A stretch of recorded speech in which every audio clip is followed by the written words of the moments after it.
love baseball, man. So, um, tell me about your traveling baseball experience, and how was that for you?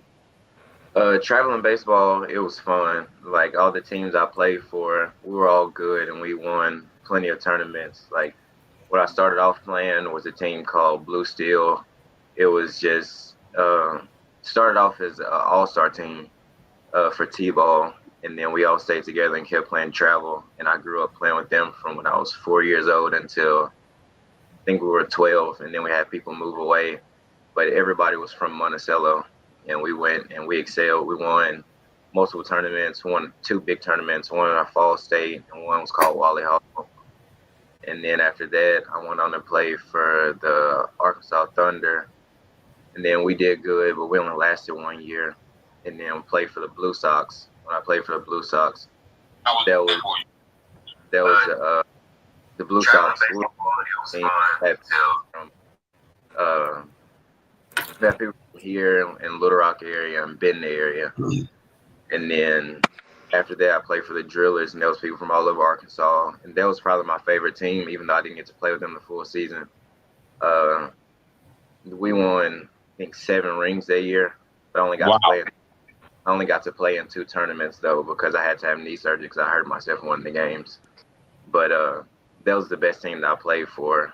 We got second in state, but it was a good season. And then right now I'm playing for Pine Bluff Phillies with Coach Sebastian Stargell. He's the coach at Arkansas Baptist right Okay then. Okay. And so, upon the AAU experience, man, and we're getting into the high school. Um, how was the seasons for baseball for you on the high school level, and then once making the playoffs in baseball in high school, like did your did your game advance from the regular season to the postseason as far as making the baseball playoffs? And how was that experience for you? now. It was fun. Like my ninth grade year, I didn't play varsity except for when we were blowing people out because we had a pretty good team. And that was when I was going to Monticello High School. And then I didn't play baseball at all in 10th grade. And in 11th grade is when I switched over to Drew Central. And Drew Central has struggled for years in baseball. And the year before I went over there was the first year they made it to regionals. And I got there in my 11th grade year. We made it to regionals again for the second time. And we were in the first round of regionals. All you had to do was win one game of regionals to go to state. And we would have made history for the first game, for the first Drew Central baseball team to go to state.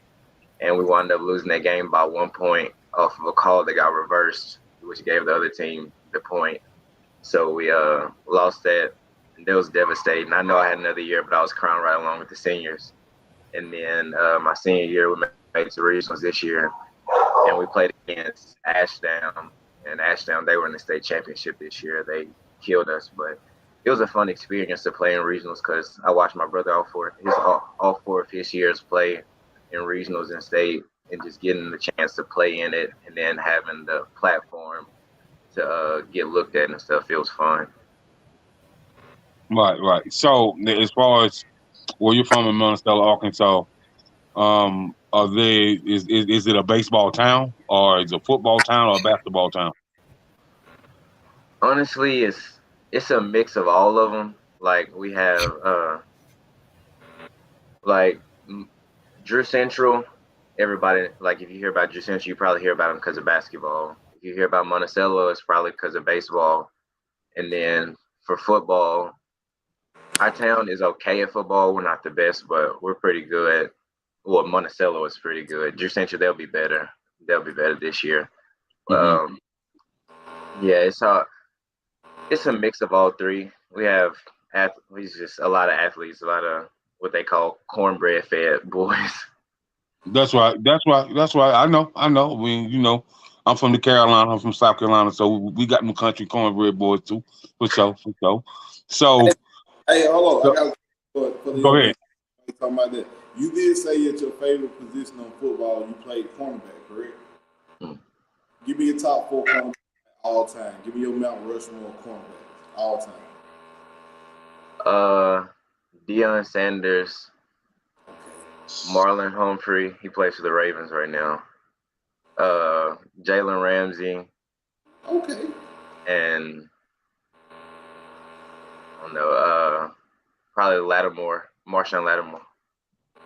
Those are my favorite four. The same player? Or Zaire Alexander.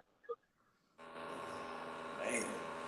All right, give me a center fielder then. Give me a center fielder. Your top 4 center fielders all time. I don't necessarily have center fielders. I have outfielders, but my top outfielders, this Bryce Harper, Mike Trout, and Aaron Judge. Aaron Judge, I'm a huge Yankees fan. Oh, man, you hurt my heart. Oh, Jesus. All right, Jacob, go ahead, bro. I ain't got nothing. He a Yankees fan, he a Saints fan. I can't do nothing with him. Okay, so with that being said, man, you name your center fielder, you name your cornerbacks, man, and you are you are a New York Yankees fan, so I'm gonna salute you on that one. You know what I mean? I'm gonna definitely salute you on that one, man. Derek Jeter gonna run up your meter for sure, for sure. We all know what it was. We all know what it was, man. You know what I mean? So. Hey, Steve, man, don't act like that, man. Everybody can't be all Georgia everything like you, man. Stop, man. Hold on, I got something for you. Go ahead. Stop for you, man. Stop, man. He'll praise, man. We'll give him a little prop. After what 28, 29 years after you have 3 million babies being born, they find one another championship. So we understand. we understand. But yeah, man. Hey, man. So, what are you expecting? Like what level of expectation do you have for yourself with entering the collegiate form of baseball? My mindset is to go in and crack the starting 9 immediately. Like, just go in there and show Coach Starger what I have and be able to make a difference on the field. And, like, last year they struggled, and I don't want to struggle this year. I want to go in there and win and be able to do what I have to do and be able to get my name out so that I can go to a bigger level. Okay. I want to ask you a question, man, and I want you to be blatant honest with me. Do you think that a lot of teams struggle because there's no one on the team that have good leadership qualities? How important is leadership qualities to you? Leadership is a big thing. Like, my dad, he texts me before every baseball game. He tells me to go out there and be a leader and show what I have. Because if you have nobody who has a voice and wants to speak up, then there's nothing like to drive people who are just there to play. Like, if you have a leader, you have somebody that's pushing you and allow you to grow and be better. Okay. And see, leadership is very important, man, on and off the court, man. And so, with you being a leader on the baseball field, with those leadership qualities, how do you plan to impact your community?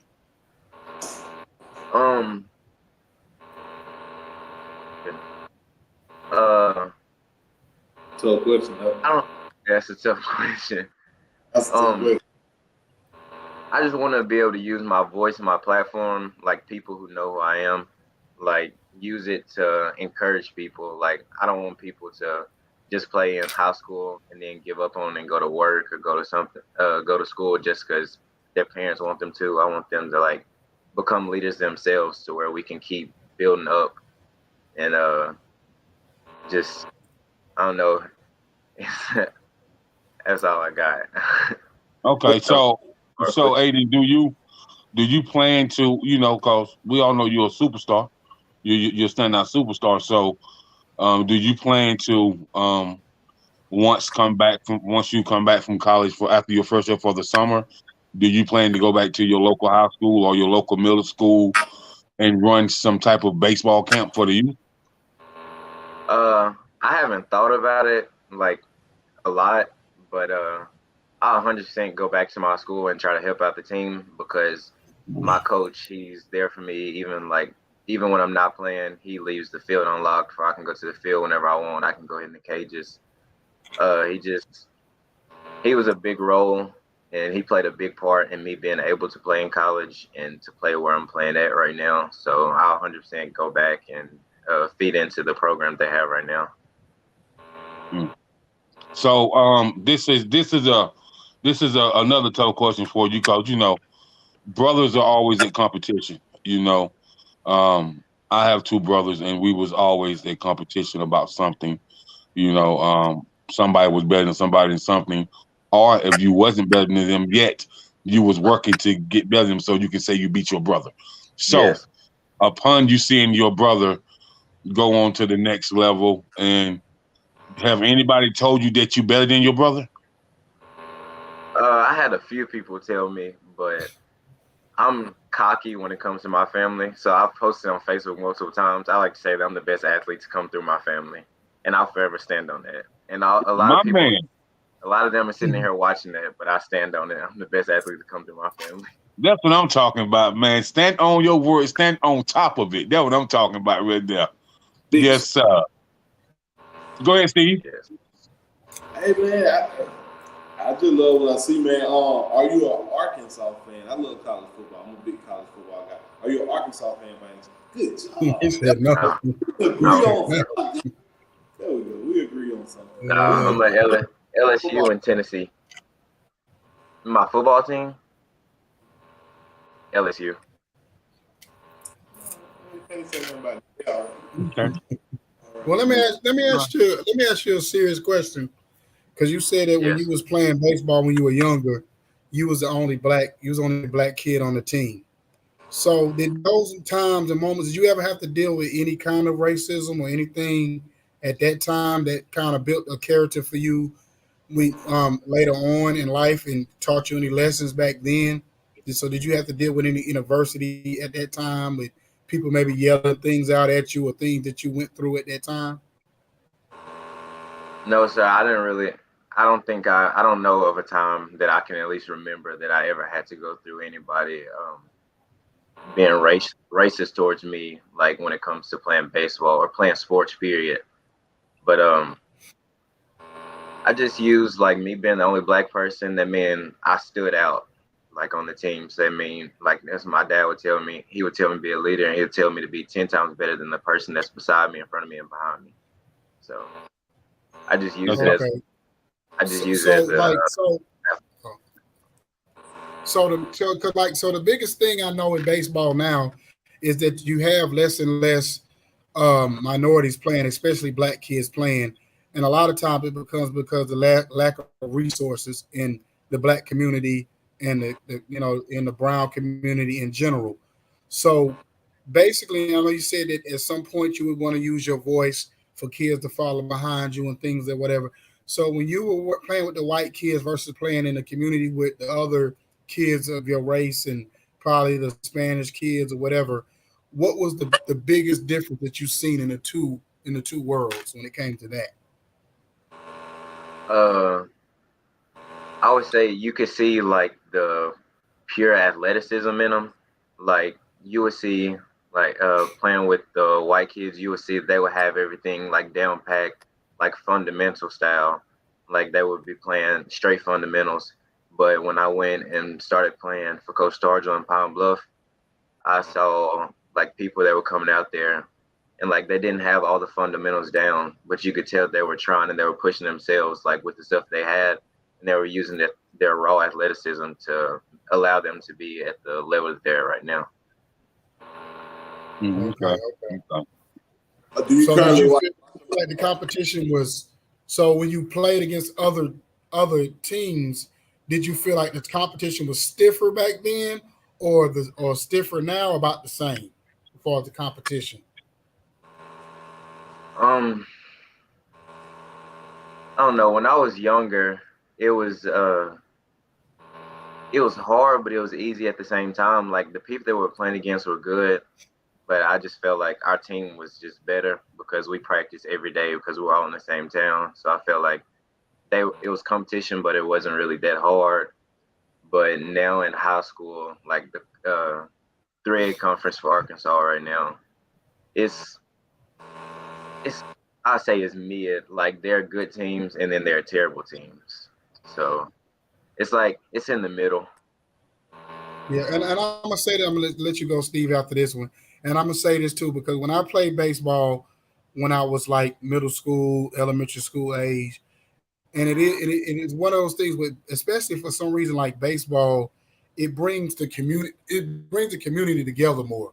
It brings people together more because everybody pays more attention to the sport and the kids and just supporting the kids. So I will say that because I will say when I played too, it was maybe five of us that were black and everybody else was white kids, and I never really dealt with that. So I just wanted to get your perspective on it because I never remember the time I dealt with a racist moment.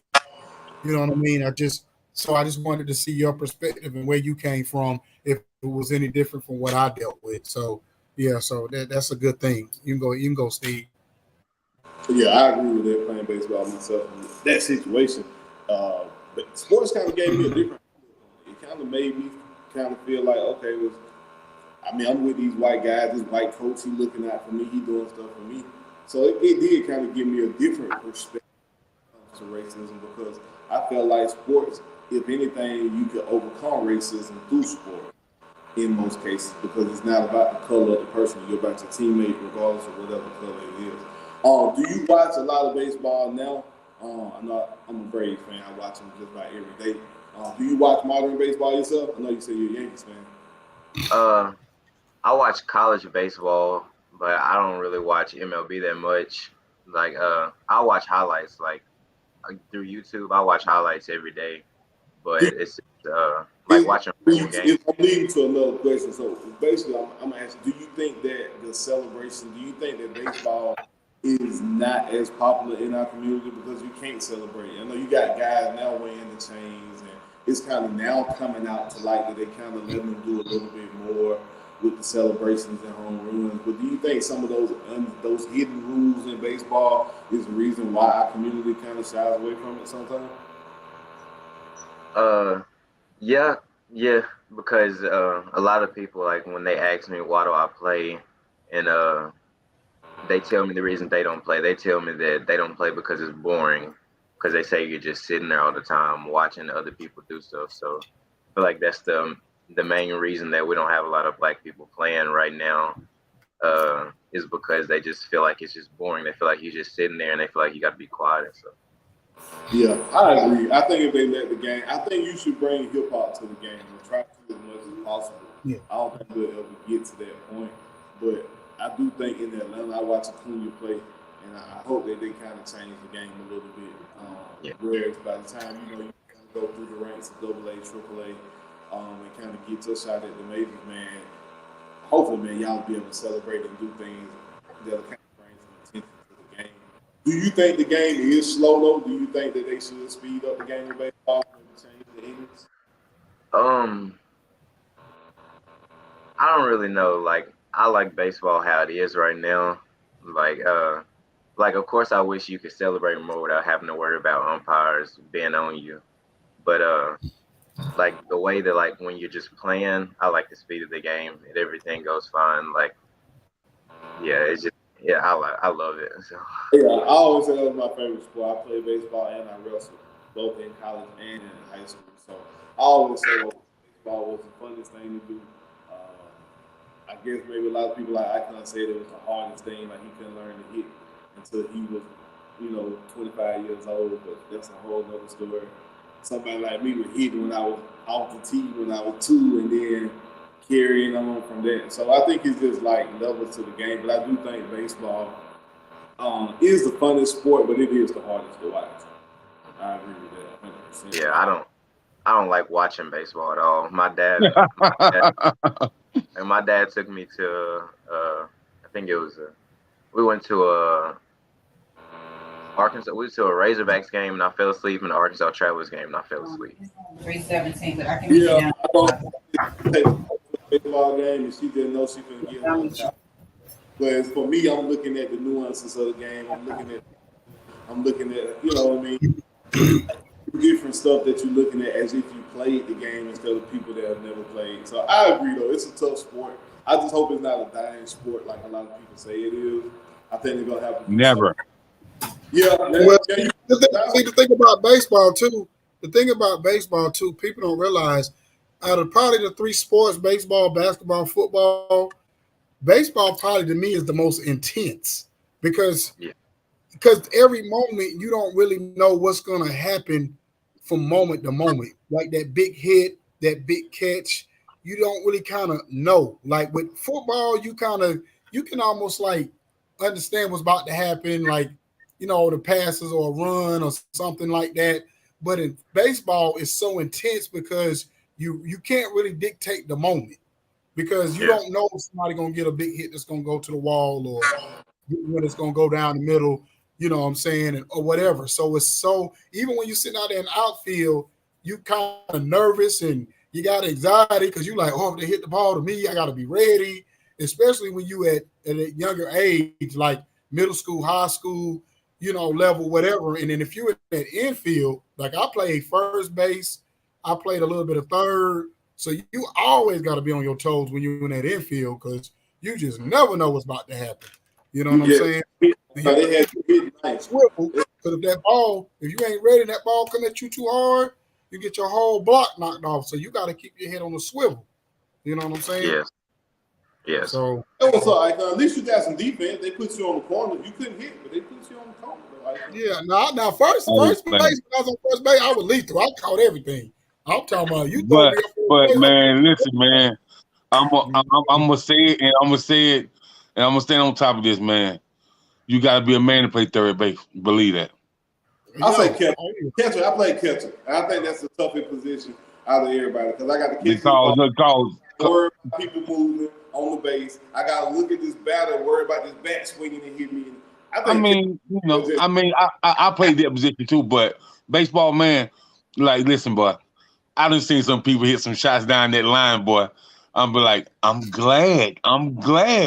that I was taught since I was 3-4 years old because the average person get out there that ain't been playing that game for a while, and they put him on that third base, man, that's setting a man up for failure, boy. No, sir. Don't get on that third. That third base crucial, man. Yes. Crucial like the conflict. Yes, sir. And it's crazy. The crazy about it was every black kid that I played with was a pitcher. Every black kid I played was a pitcher. I was the only one out of all the black kids that didn't pitch. But all the other black kids I played with and they were striking the white boys out left and right. Boy, it was crazy. You know what I'm saying? So eating them up. Eating them up, man. Eating them up. But you know how fast that ball come down there. Meow. Man, hey, at that level, at that age, when you're 12, 13 years old, that ball coming at you, especially when you got the athletes that can really y'all see what she just said. What she did, love? Yeah. Oh my God! Listen to this dude here. We are not talking about the Braves right now. We're taking over. We telling y'all have one. Oh my! Stop it! I'd rather talk about Nerf softball. Stop me. Oh Lord have mercy. I apologize for all our listeners right now. This man I apologize. Aiden, tell your parents I apologize. We can't help it sometimes. But between him and this one down here doing football season when the Cowboys play, between them two, it's yeah. Which one is a Cowboys fan? Hey, don't do that. Don't you do it. Don't you do it. That's you the Cowboys fan? Yes, sir. Yep, that one right all there. the way live. Right thing, shake your head. All the way, yeah. You can shake your head, you can twiddle your thumbs, you can pat your feet. That ain't gonna change. Cowboys next year to the day. My cats need to be Cowboys. When I die, I want a Cowboys cast. Oh, Lord. I'm trying to tell you that right now, bro. Hey,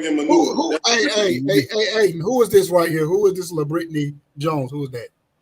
That's my mom. That's your mom. Oh Lord. Okay, mom. No wonder her and Jacob get along. See, y'all gotta watch y'all, boy. Boy. Hey, look, check this out. Check this out, fam. Check this out, man. I just want you to enlighten to my brothers on this podcast, you know, the ones I rock with. they just don't really understand. We are everywhere. You can be in the Czech Republic. That's the problem. Somebody with Cowboys at. That's the problem. That's the They- problem. I like roaches. We everywhere, man. I like We roaches. everywhere, I'm man. everywhere for no reason. Hey, man. You know, it's like It- roaches are useless. That's what Just a Cowboys bunch are. of And, Cowboys and, bunch of and hopeless it- are fans. useless. it's funny you say that, Icon.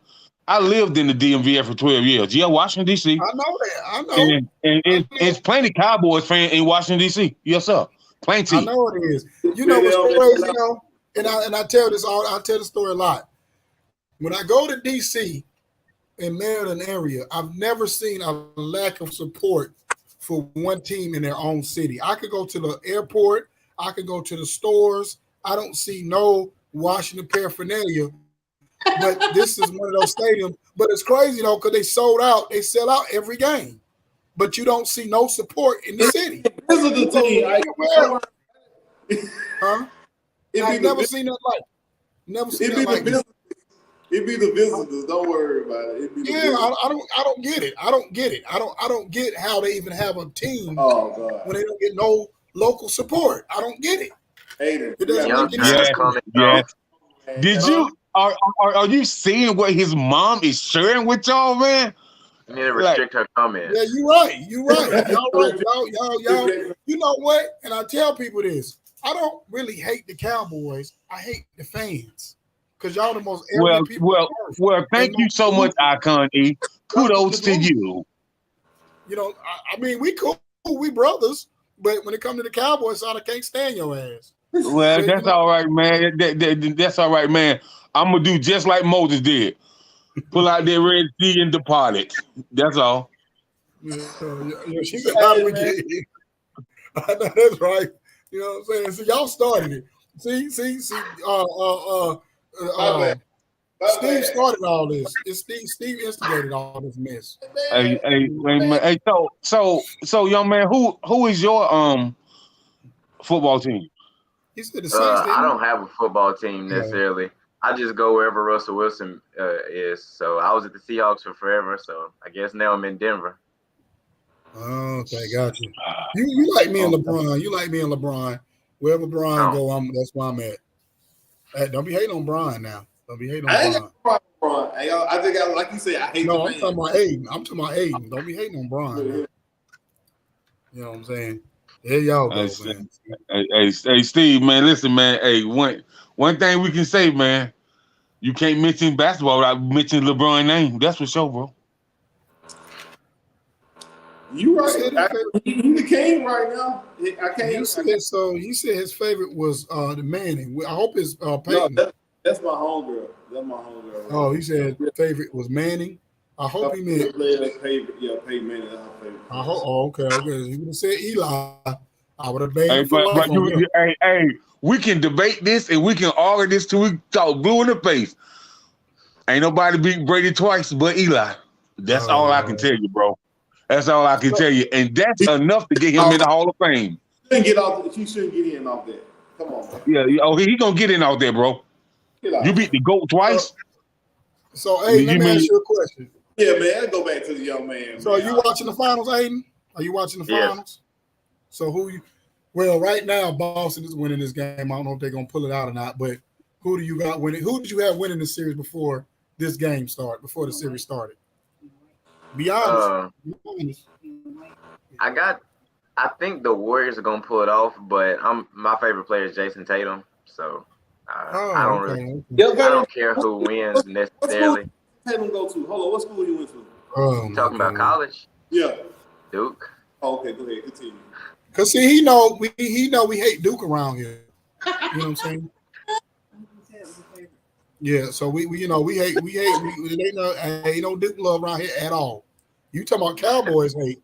Duke hate is on a whole nother level. And I'm a Duke. So there you go. There you go. Hey man, you the only person that grew up eating at JJ's Rib Shack in Atlanta that's a Duke fan.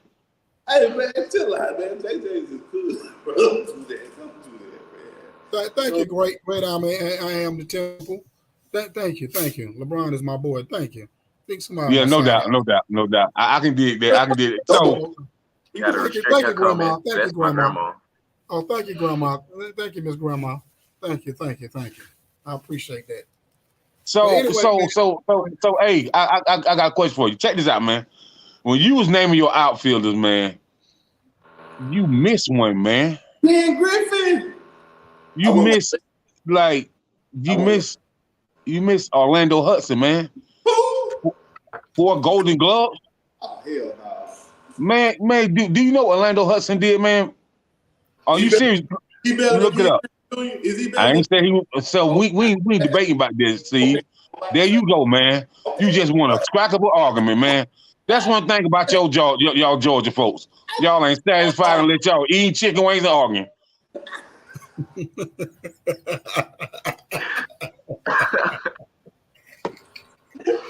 okay, I cannot. You said eat chicken wings and arguing. And at the strip club. They got That's my wife right here. Don't do that. Hey man, but anyway, man, but yeah, of course, Ken Griffey, that's a no-brainer. You know, people like Ken Griffey, like Jeter, you know, people like that's a no-brainer. But Orlando Hudson came from JUCO. He came from JUCO, bro, and did his thing, bro. You know what I mean? So. He went great. I just thought that's the first name popped in my head when you said he left off somebody. That's the first name popped in my head. That's all. Like Ken Griffey, he's one of my favorites. Like I wore 24 in baseball. Well, I wore 24 and number 1, but 24 was mainly for Kobe. But then Ken Griffey Jr. he wore 24, so I was like, it was both of them. But okay. Yeah. Switch it. You switch. I like to say I can. My dad won't never let me go up there left-handed though. Oh, okay. Why he won't let you go left-handed? Because he probably don't need. It's different. It's different when somebody throwing at 85 miles per hour, and then when it's sitting there on the tee or soft toss. So what you're saying is he don't have the confidence with you switching to the left hand? Yes, sir. He knows it's gonna be bad. He knows me better than I know myself, so he knows. Okay. Well, I understand that, man. Because he's been coaching your whole life, so I mean, I understand. He probably seen him on the machine too. I'm pretty sure. Left hand. Right. That'll tell right there. If you can't, I would just leave it alone. So That's right. Yeah, man. But hey, man, I love that you definitely conduct yourself well on interviews, man, and you definitely are not all tensed and tight. You was in your comfort zone. You was loose with it, and you vibe well, man. So I look forward to seeing a lot more major interviews from you too, man, and I look forward to seeing you go far because we gonna keep up with you. We're gonna tap back in with you, and we're gonna definitely bring you on again. Yes.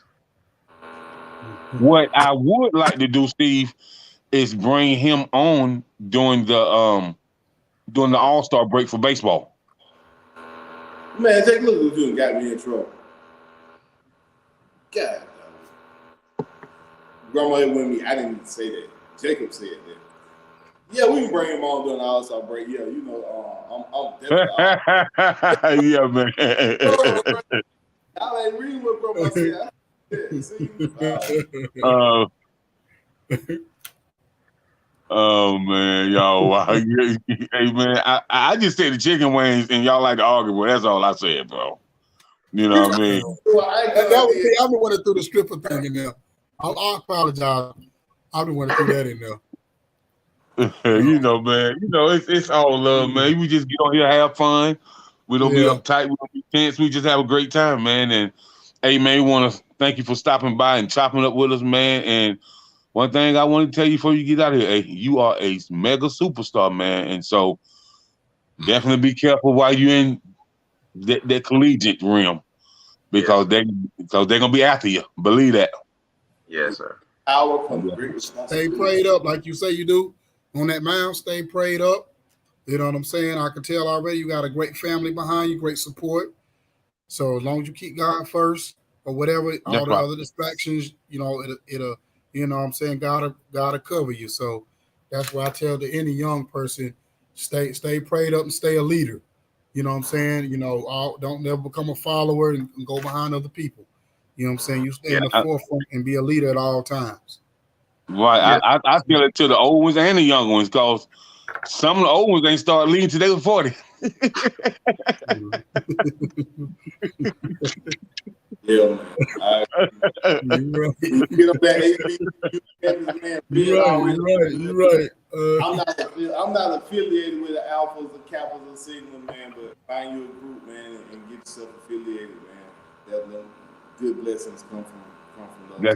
Yes, sir. Networking, man. That's one thing in college I wish I would not have done, but I have been out of my personal life.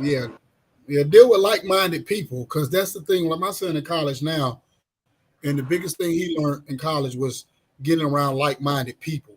So if you stay around like-minded people, you always in being that you're a positive person yourself, you always go a long way. You know what I mean? Don't never be around people that's negative or it's gonna drag you down to their level. You always stay above the fray. You know, you'll be all right.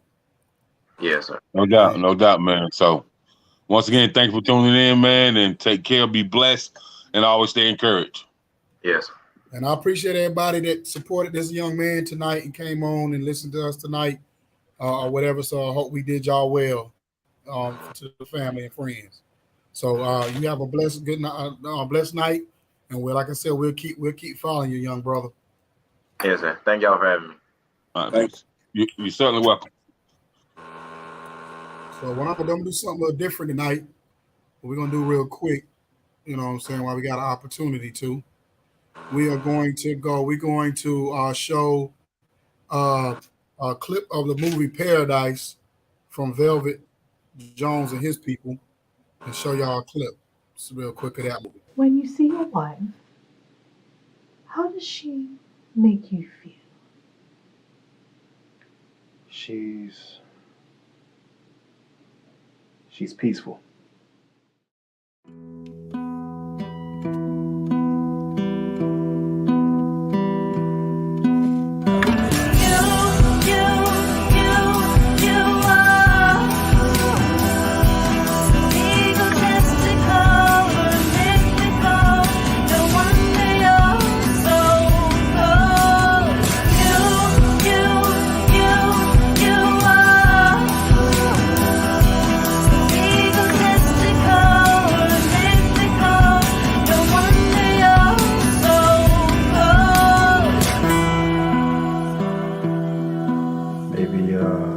Trip to paradise.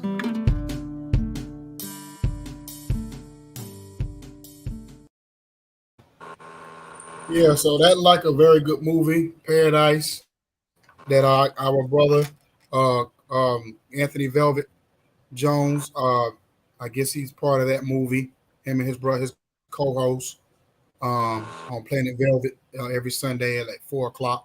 That they be home here on 911 Sports Entertainment, 911 Sports Entertainment Network, or whatever. So definitely, support that when that movie comes out or whatever. Yeah. So I guess So tell me, because y'all been following a lot of this stuff. So Steve, what's going on with this whole thing with now Anthony Davis saying that he okay with being traded? He said he got set. Oh, they just landed on Steph's leg. Oh, that was nasty. Oh, Steph might be hurt. Oh, my bad. Yeah, AD says it's like 7 teams that he's willing to go to. Oh wow. I don't think they're gonna trade him, because Ham just said that. Said him and Rasheed Wallace said that he could be a top 5 player this season. So I don't think they're gonna trade him personally. I think they're gonna give it one more shot again with your boy. Oh, Draymond Green on foul out. They'll give it a chance. They'll give it a shot with your boy LeBron, Westbrook, and AD one more time. I really think they are. I think, like I was telling Jacob, I think it's a smoke screen a little bit. I think the whole Russell Westbrook thing, I just think one of those things, because I think it's one of those things where it's almost like they're basically trying to see what's gonna happen. Like, if somebody actually gonna try to reach out and try to trade him, but I don't necessarily believe that try to trade for him. But I don't necessarily believe that they're sold on keeping him. You know what I'm saying? For the rest of the for next season, I just don't believe that, because they keep talking about this trade with Indiana for Brogdon and what's his name? Brogdon and Buddy Hield. And they've been talking about that for going on probably the last 4 or 5 months. You know what I'm saying? So I think it's one of those things where somebody got to be talking about it because they're talking about it way too much. So it has to be something that's true behind it for them to talk about as much as they have. So I really do believe that at some point they are going to get rid of Russell Westbrook. Now the whole thing with AD, it had to been a conversation had for him to even say that, because him and LeBron supposed to be almost like brothers. So it had to been a conversation of, if you're going to trade me, you know what I'm saying, this is where I want to go. If we're going to have this real conversation about this is where I want to go. You know what I'm saying? Or this is where I'm willing to go. Because I know he talked about possibly going to Chicago before he went to LA during that time. So then, you know, he's from the Chicago area. So maybe he push his way to Chicago, you know what I'm saying, at some point. Now, me personally, I don't think he has the personality and the skin to go play in his hometown. Everybody can't play at home. See, some players. Westbrook does that. Exactly. So everybody not built like a LeBron or built like certain players that can play in front of your home crowd every night and get scrutinized and talked about and whatever. So talking about your folks right there talking. Yeah, like everybody not built for that. You know what I'm saying? So I just really feel. I'm gonna tell you too what a movie you need to watch. We went to go see what you call it, Hustle last night, and Anthony Edwards was in it, and I ain't gonna lie, he did a phenomenal job in that movie. What movie? You know what I'm saying? It's called Hustle. It's with Adam Sandler. It has Queen Latifah in it. It has Kenny Smith is in it. He did a good job in it, or whatever. But and it had a bunch of NBA players, bunch of them. It probably had maybe 20, 25 NBA players. Dr. J was in it, so it had a lot of coaches, NBA. They had almost the whole Philadelphia team on there except for Embiid. Oh, what's up? Which is rare, because normally if you get players from a team, you may get a couple of them. They almost had like the whole team on there at the end.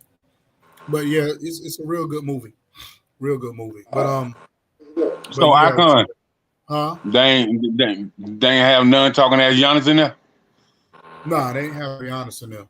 They didn't have Giannis.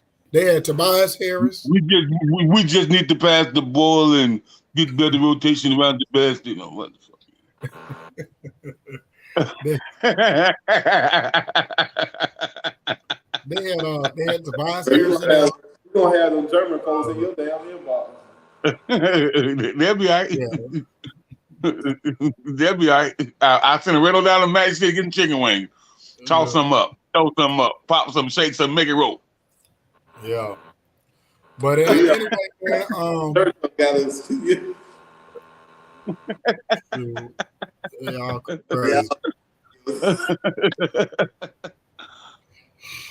But anyway, man, because I don't want to strain my voice too much more tonight.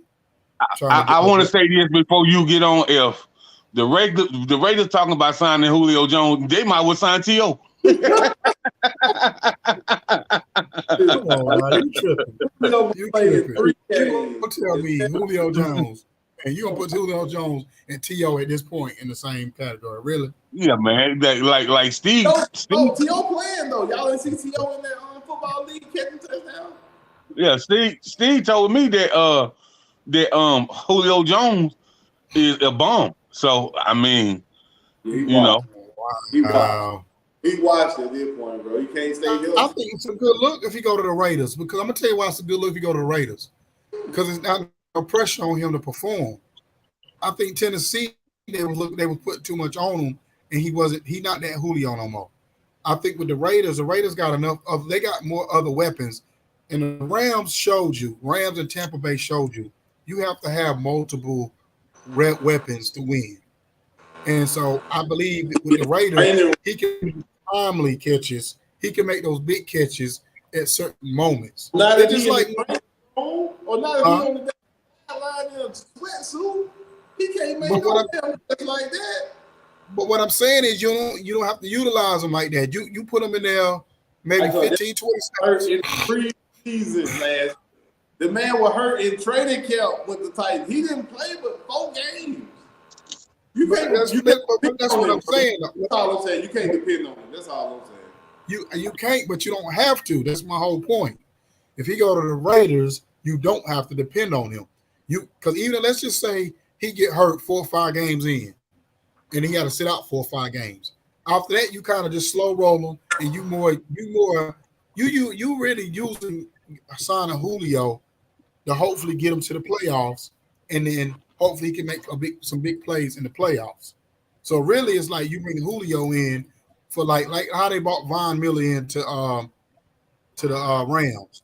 You're not really using him to kind of like be the man, but you want him to make that big play in the playoffs, that big sack or whatever, that big tackle, whatever, at the right moment. That's what Julio would be, to make that one or two big catches in the playoffs. You know what I'm saying? If he can do it from the training room, I'm with you. Hey, man, but you know how much money Julio want a year now? You know how much money he want now? How much you want? 18 million a year. No. At this point, he's not getting that kind of money. No. He might get about 15, but he get on 18. Not at this point. Not at this point. He might get about 15, maybe. I don't see him getting 15. But like I told Jacob earlier, I don't know about this whole Deshaun Watson thing. It might be about over it for him.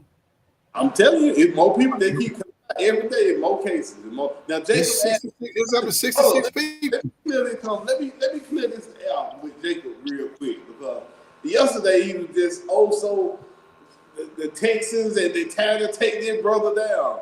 Listen, they are. I agree with you 1,000%. The Texans knew about this shit a long time ago. They knew about Deshaun Watson and these 3 episodes he had, and they funded this junk. They were paying for the private room, flying the girls in. But as soon as you tell me you don't want to be with me no more, all that security shit go away. You cut them credit cards, debit cards off, and that's what the Texans started doing. They started cutting off the private trip, stop sending that backdoor money to them parlors. So, yeah, he should have never tried to leave Texas if he knew he was doing this. He should have just sat there and been a pervert in Texas for the next 30, 20 years. They're his fault. I think what happened was he went in there and told he wanted to get traded. They said, well, we got something on you. And he probably said, do what you got to do. Do what you got to do. That pissed him off.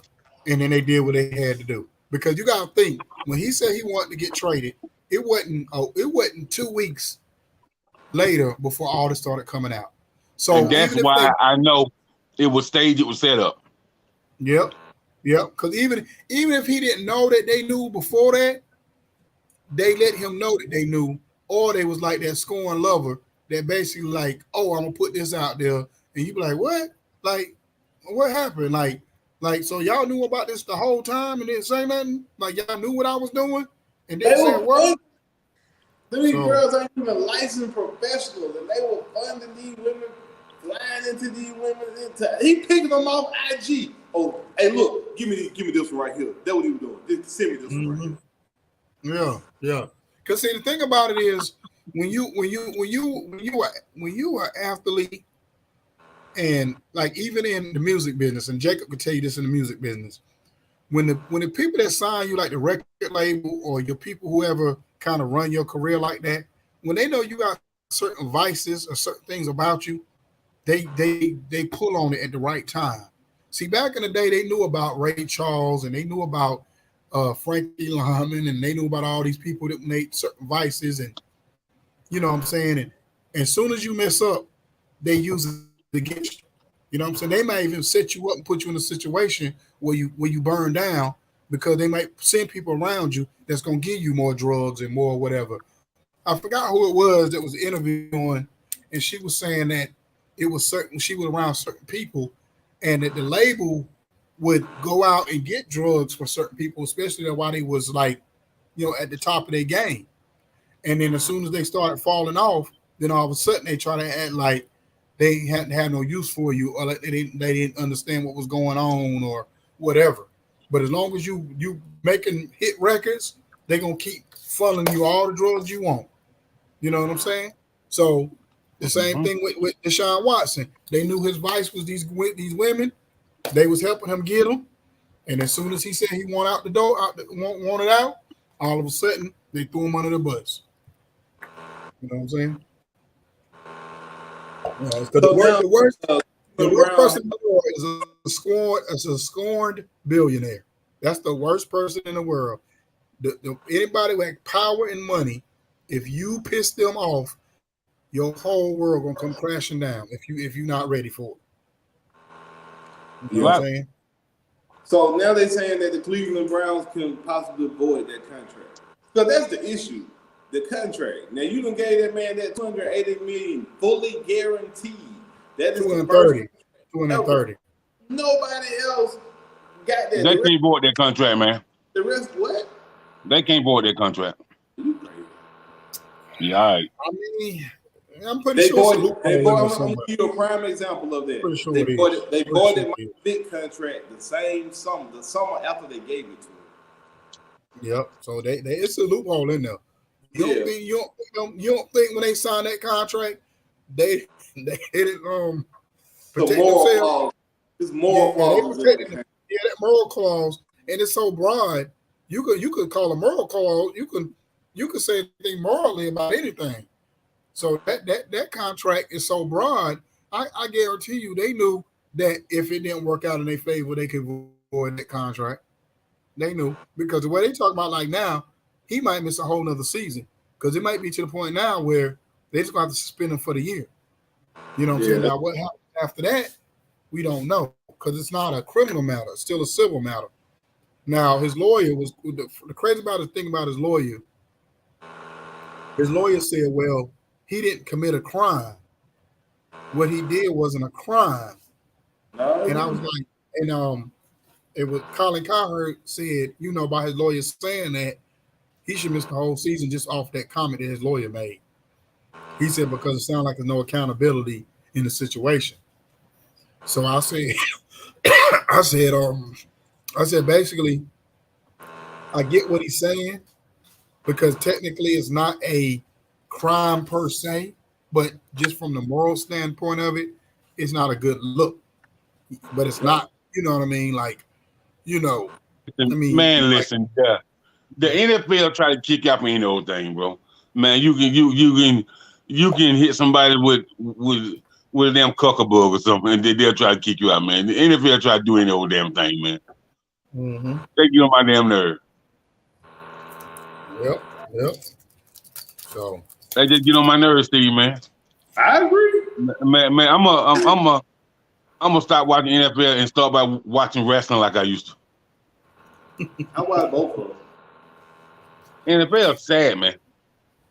Yeah, they are. They definitely are. Hey, man, I think that Kaepernick need to go play in the USFL, man, cause he ain't got a prayer in hell come back to the NFL, man. The man 5-6 years removed from the game, man. Do we see what happened with Tebow trying to come back after 5 years? And they keep playing with this man. They keep playing with him. Like I told Jacob earlier, I said if they wasn't to sign Kaepernick after that tryout, they would have done it. You know what I'm saying? They would have signed him on the spot. All this, well, we tried to see if he could still play. So if somebody get injured, we can bring him back in. But we're not dealing with like just any player. We dealing with somebody that's been in the media and in line and like on blast for 5 years. So you can't play with his career like you can these other players that don't matter. If you bring in like Robert, if you bring in RG3 and don't sign him, don't nobody care. But if you bring in Colin Kaepernick and don't sign him, it's a big deal, and they know that. You know what I'm saying? So why would you even play with it? Yeah. So, I don't like that. I don't like that at all. So, well, one thing I can tell you, you ain't got to worry about Jerry Jones signing him or Daniel Snyder. No, hell no. No. But both of them low key racist. But they dang sure ain't doing it. And I don't know what Daniel Snyder got on the NFL, but he got something on them jokers. I ain't never seen more. He done skate more times than R. Kelly. I don't see what in the world. Oh yeah, don't start thinking about R. Kelly. Man, I'm just saying, like R. Kelly escaped everybody for 15, 20 years. And I'm talking about it don't matter what Daniel Snyder do, they cannot get rid of this dude. Yeah. He's stealing money from the other owners. They still can't get rid of him. I mean, he untouchable, man. He Mr. Untouchable. Yeah, he got to be. Yeah. He got to be. I don't get it. I don't get it at all. What's up? So, but anyway, I'm about to get off here for the night, man. Y'all have a great night, man. And we just do this thing on Saturday. Well, I know y'all gonna be back on Saturday. You know what, Steve? Do me a favor. You and Kay, do me another recap when y'all get an opportunity. Okay. You know what I'm saying?